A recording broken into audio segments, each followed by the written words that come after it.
Morning, guys and gals. In this video I want to show or try to explain a little bit more about what we need for our vector symbol assignment. So the first thing I'm going to do is go to our piece right here, our actual agenda for the week, and look at yesterday's agenda. Reminder that what we're doing in here is we are creating these images that we had drawn on our paper that represent us. We needed to have 3 symbols. At the same time, I drew more than that just because I had more that were coming out of, I don't know, that I was thinking about. Down below we had 3 words or letters, basically text or font, that represent you also, and I have a few of those out there.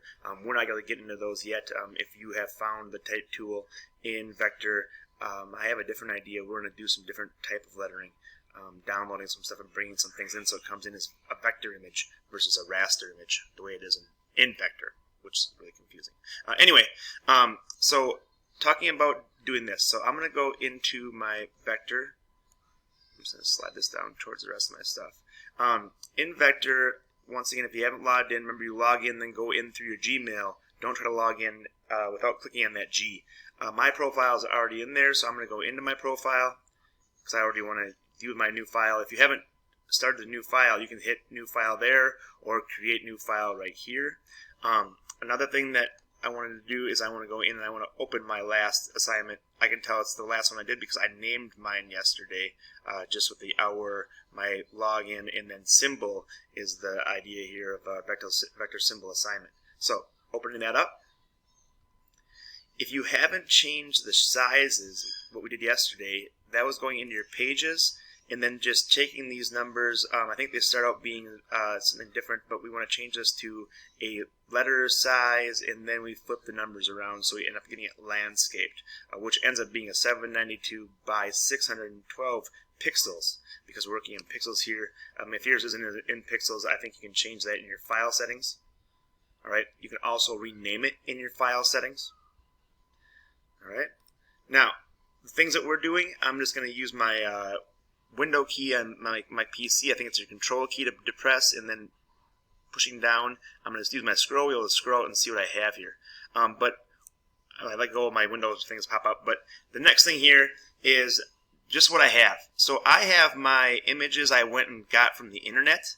You can tell they're images because they're not vector, they're raster images. I select them, that goes around the whole box that way. There's no paths, there's no fill color. The same thing here with my fishing pole. But if you go into my other images right here, you can see the blue lines showing up.